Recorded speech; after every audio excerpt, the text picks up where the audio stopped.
My name is Dustin Tommy, and I'm the Executive Director of City Fields. So City Fields is a nonprofit community development corporation that specializes in neighborhood revitalization. What do we mean by that? When we say neighborhood revitalization, it means stabilizing the community from blight and disinvestment. It means affordable housing and homeownership opportunities. It means workforce training to help people get jobs. It means empowering the community and developing leaders in the community who can take the bull by the horns and advocate for themselves with city and county officials and local leaders to get things done. And so City Fields is a unique place-based nonprofit that instead of a mile wide and an inch deep, we are very targeted, sometimes joke, an inch wide and a mile deep. And we really specialize and focus in development work. So City Fields has been working in the Blythe Oldfield neighborhood of Southeast Cleveland for 9 years. This community, it took decades to become disinvested and deeply impoverished, one of the most impoverished census tracts in East Tennessee. And you don't get to turn that around in a year or two. So when we think about our work and doing revitalization, we think of it in decade at a time. It's going to take a decade at least to see the transformation happen that we hope to cultivate here in Blythe Oldfield or in any community that you're working in. And that's not counting when you have a pandemic that affects things. So we will be here for more than a decade, and this is just one neighborhood of 600 homes. And there are other neighborhoods like this in Cleveland that are in similar need that we're hoping to branch out into and expand our target area and kind of move towards in the next year. When I think about housing needs, a term that has been helpful to me in my understanding is the term continuum of care. So on this continuum, there is the emergency service that's needed to be provided for people who are in imminent danger, a cold weather shelter.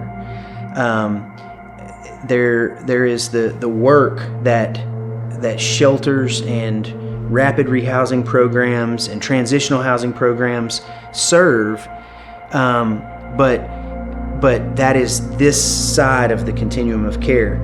On this side, there is home ownership, affordable rentals, public housing, and in my work and what I've really tried to commit my life to is dealing with chronic poverty issues requires using development approach instead of more and bigger facilities for homeless shelters, which we need based on the numbers. We need more relief programs that are for the most vulnerable populations, but at the same time we need entry points for affordable rentals and home ownership. Right now, the average home sale price in Cleveland, I heard a stat recently, was $290,000. That's not accessible to regular working people who are working 2 minimum wage jobs or a 15 to 20 an hour a week job.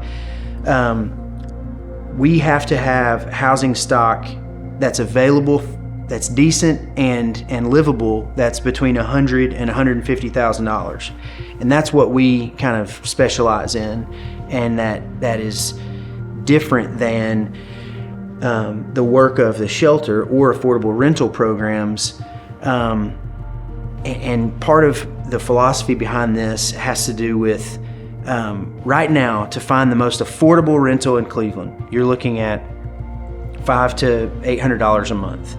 For a place that has not been taken care of, that is in many cases just deplorable conditions.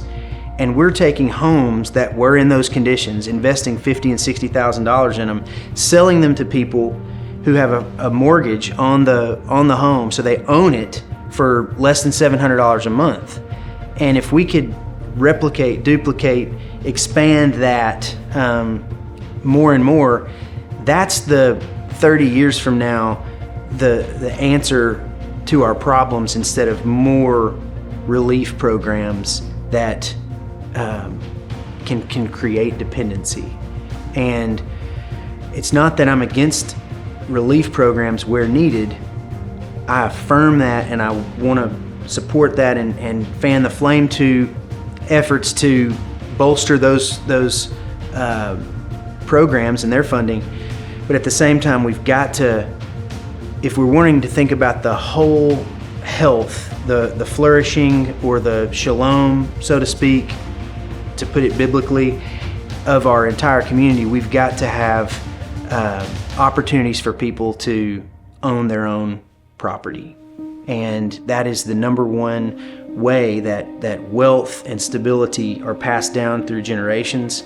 And it's just sorely lacking right now across America, but especially right here in Cleveland. The way that I hope Lee and students and any other volunteer group for that matter that wants to get involved with these type of efforts here in Cleveland is to become a faithful presence in places of vulnerability.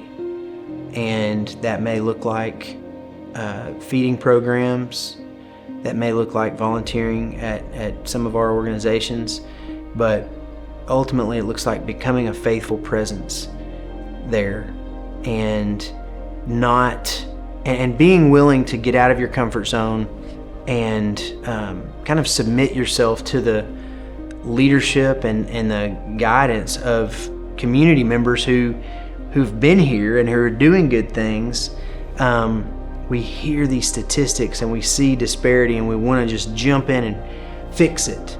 But instead of doing that, I would just highly encourage people to lean into places and people of vulnerability and kind of submit yourself to becoming a faithful presence in those places.